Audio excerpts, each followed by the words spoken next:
here's this inspiring aura. This is the first mob that we've run into that's had this sort of effect. And so we're not going to be able to stun or slow or anything on these dogs. But whenever we see that, we got to make sure that we're pumping the tank with some heals.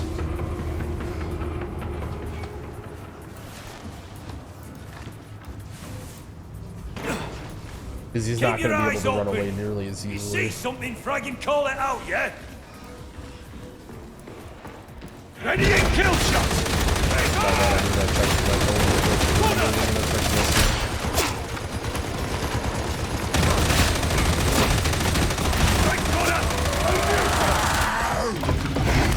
Alright, gathering these mobs up. Let's wait. I'll wait on my cap totem a little bit because I'll assume maybe my team will want to do some things.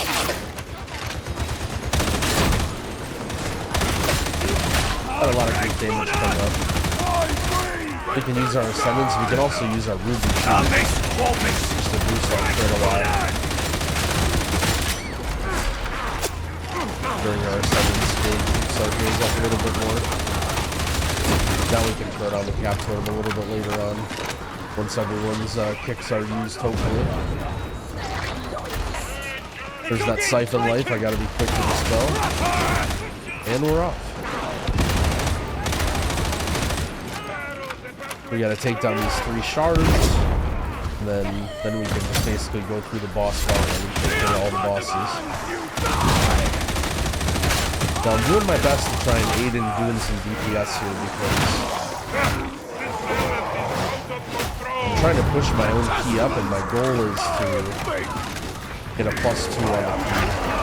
I don't remember if I explained this at some point in the series, but if you complete the dungeon extra fast, with 20% or more of the timer left, your key actually jumps up 2 levels instead of 1. And that's going to be a great way to try and level up our key here in these early dungeons that are super difficult. Our tank's getting kind of hit here, and also we got some damage, so I'm just going to use our spirit link. Definitely not necessary. We could avoid just pumping heals, but I want to get into the habit of seeing lots of damage coming out and using my buttons. And that's what I'll need to do eventually. Seems you worth something after all, priest. Well, we got 2 of the shards down. Take this obliterator in case the tank wants to recut these mobs. Reloading! Cover me!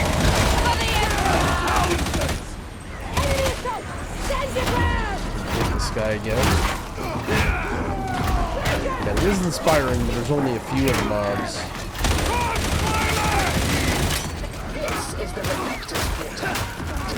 Okay, so I hexed that patrol because I was a little worried the tank wasn't ready for it. Wasn't sure if the tank wanted to pull this many mobs, but as soon as I hexed it, the tank said no, we're going to pop this green because Guardian, the ancient green blast.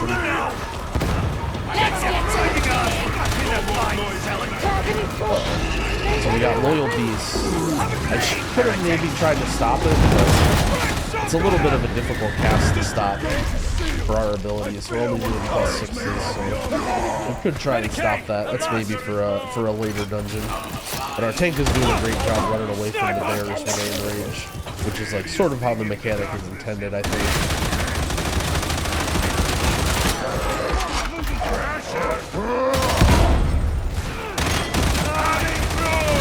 We'll keep blasting away at the Sounds Master.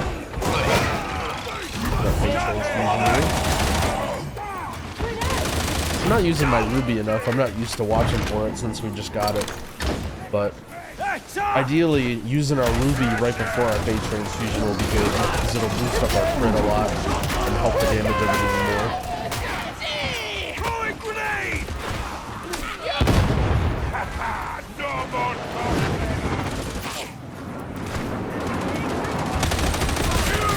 Making good progress. Already got 50% count.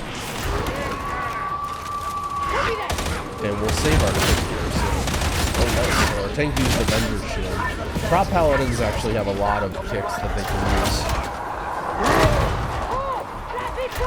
We'll use our Ruby here and we'll pop Ascendants just for extra heals. Because we're already making such good speed. We got 2 of these curses. I guess we can dispel one of them. We use a cap totem in case the casters keep going as well.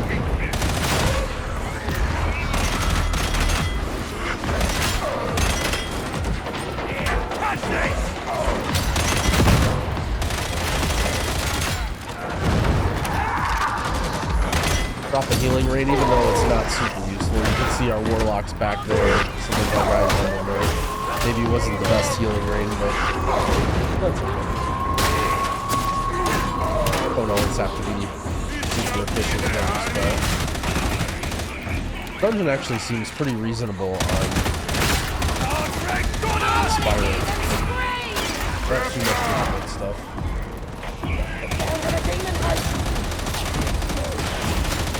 Almost none of these packs have been inspired.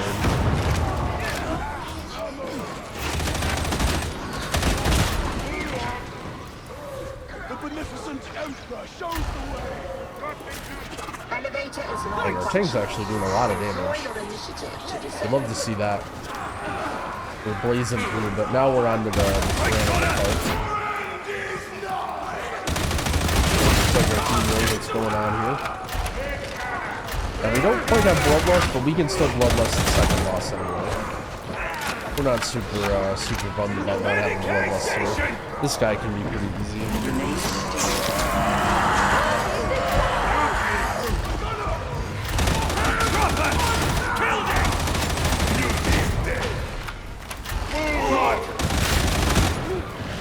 So this guy's doing slams on the tank, and so we have to be careful again, sort of like the thrust, not just standing on the tank.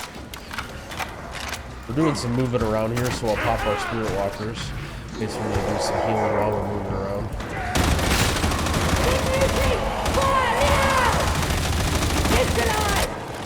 And we got our Ruby up soon, and then we got our Fate Trains. We can't quite safely channel our Fae yet. We'll wait until after this spring thing is done. We have a little UI malfunction here on the right side of our screen. We can't see our percent for the boss fight. There, now we can drop our Fae. Hopefully we can stay in our little field here. Do some DPS with our extra haste.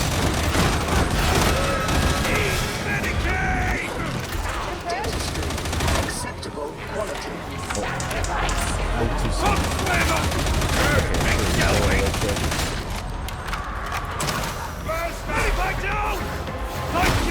Sentry position, you gotta watch out for that. Oh boy. Our team was not ready for that, but that's okay. The boss is just about dead. We can res everyone real quick. All good.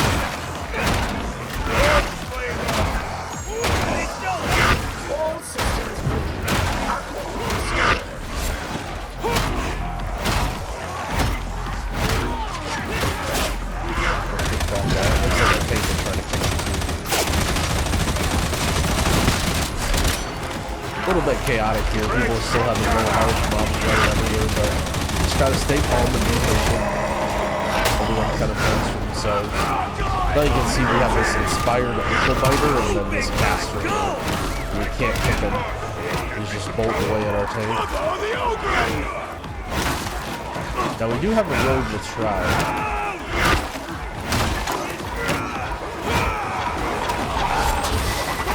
We could skip by some of this. We'll see if the tank decides to make use of it.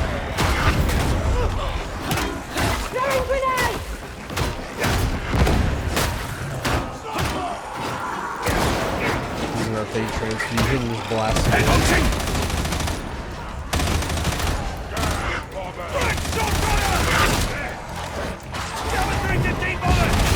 Looks like these guys are doing damage to the melee. Looks like only our rogue and our tank are getting hit by these guys.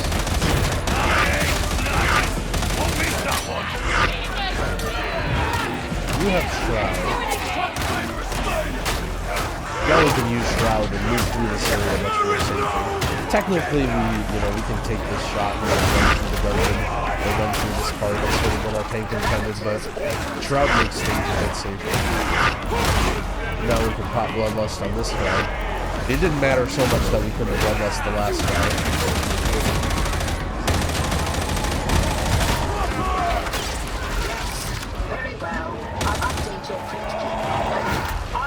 These ads run at you, and I like to run kind of into the middle here, so that the ads, if there are any ads on me,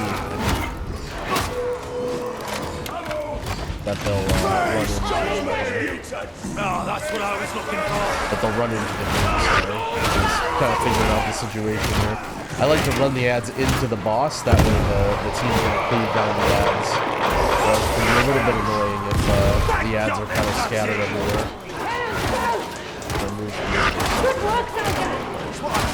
Just didn't want that pool to go on my field of blossoms.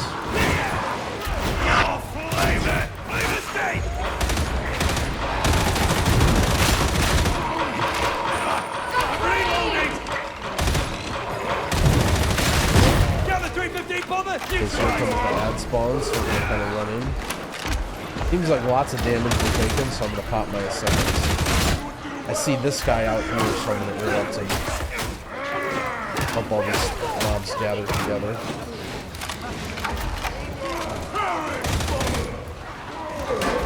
This one's on the road, so we'll dispel him. You always want to throw that first dispel on whoever has them, that they can move to the mobs that are destroyed.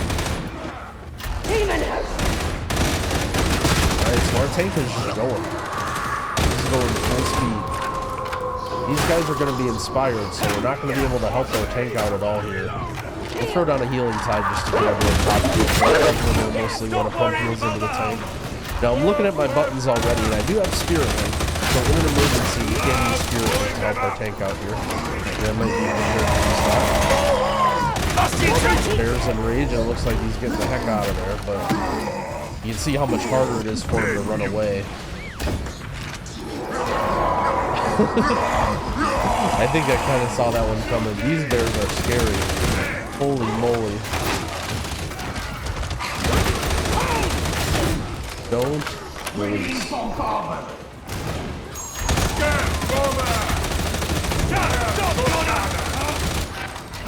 We can use our white prevention here. Looks like our team didn't quite want to follow our instructions, but that's okay. Very common.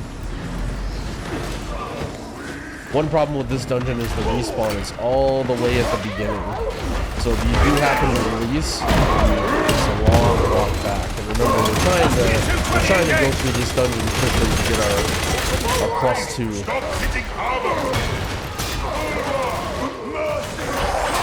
But it's looking less optimistic at this point. Hopefully we can go through the rest quickly. Alright, here's our tank back. He shouldn't be too worried. We only got 2 of these bears. Yeah, so you can see how nasty that enrages.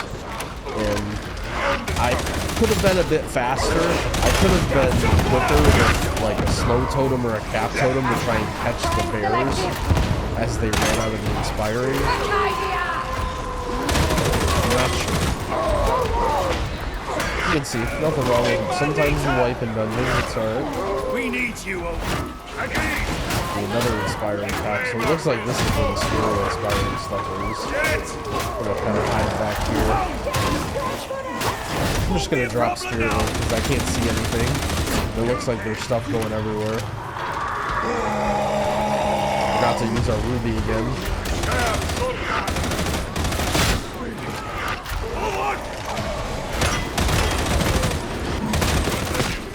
You can interrupt the collector that's inspired, but nothing else.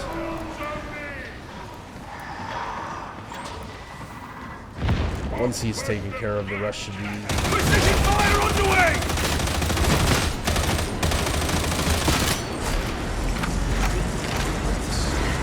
Okay, so now we got 2 bosses and then 1 mini boss to deal with. Will you quit stealing all the ammo? So our Venthyr friend has gathered both of these birds. Well, it looks like our road is Venthyr as well. Okay, so we did, yeah, alright, that makes sense. So our rogue and our priest are both mentors, so we can grab both of these. We're just gonna blast away at this boss.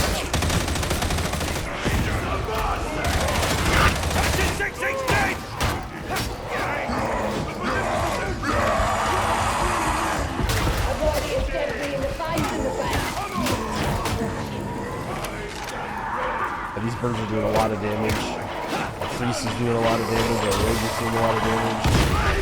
Alright, looks like maybe the two chest green is alive. With the ghost on us, we're gonna let him get us landed here. Use our healing tide a little bit.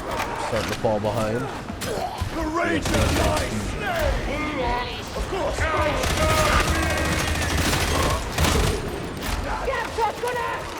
Kill some drills engaged!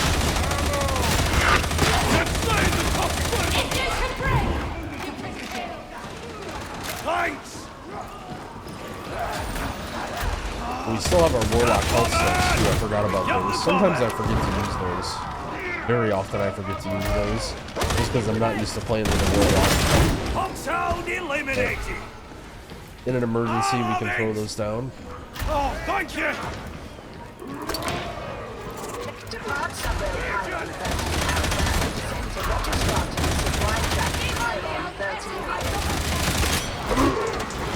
Into the Sanctuary of Souls. First we gotta kill all these yellow mobs. As a shaman, we don't do very good AoE. Our Fey Transfusion is okay, but for the most part we're just gonna worry about keeping our team topped and maybe, you know, doing some single target damage to the souls here there. There's only so much we can do. I got a mob on me, so I'm kind of gonna move it here in the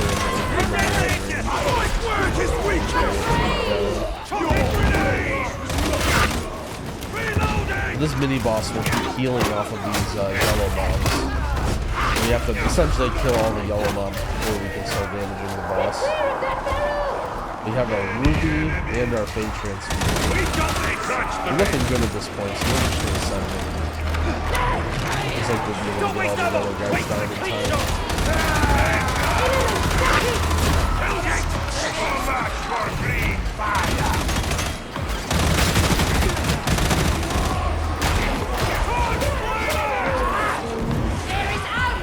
Oh no, there was one over here on not the end of the world, but somehow there's still one over here? Oh, it didn't work, or what happened?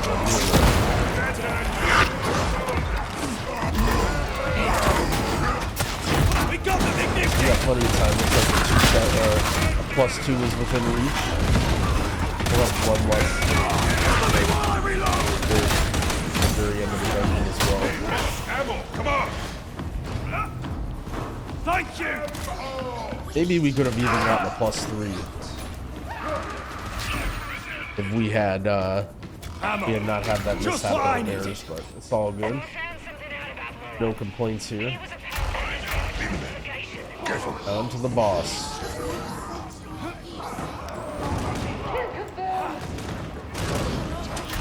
This boss what we gotta look out for is the statue. The statue is looking at its face and we'll move it out. That's essentially the whole fight. The rest of it is just gonna be pumping heals into the tank.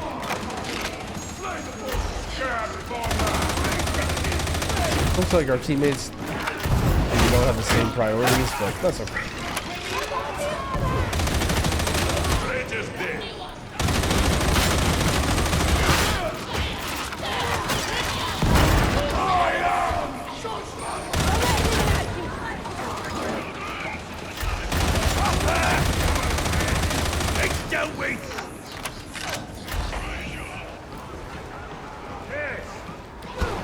Use our spirit right here. Because there's two pretty heavy damage phases that go on in this boss. You know that we have Spirit Link and Ascendance. We'll just use Spirit Link for one, Ascendance for the other. Watch out for the statue.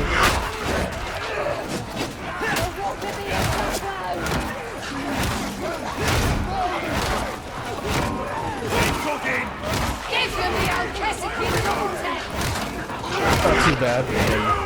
Maybe get hit by the statue, not the end of the world. Oh boy, maybe if you get hit by multiple statues, it was okay. Okay, so I'm gonna stand right here. That way I'm gonna be able to send to then top our ascendants and our astral shift, just to reduce a lot of the damage. We can press Bloodlust as well. Just came up to finish off the boss, almost the same as the Theater of Pain.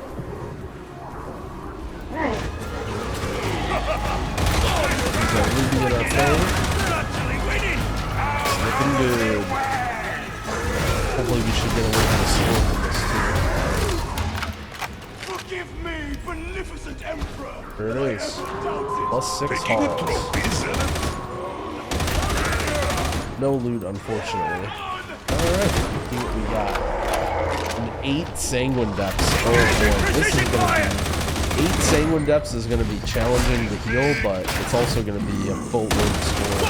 This is like the biggest amount of score upgrade that we could get this week, so time to miss is gonna be really, really big for us. Thanks for watching. I hope you all enjoyed the video. I'll be releasing regular episodes, so make sure you subscribe to my channel if you aren't already, and click the bell to get notified when the next episode is out. I also come out with regular guides for healers in World of Warcraft, as well as videos explaining UI and... Hello friends, this is Growl. In this series, I start with a brand new character in World of Warcraft. No previous achievements, no build, no anything. Fresh at max level with no connections to see how far I can go. The one catch, I recorded every single minute of the journey and I explained my thought process and decision making along the way. Whether you're just looking to improve your skills and help your way up, or if you just want to come along for the ride, I hope you guys enjoy it. Back at it.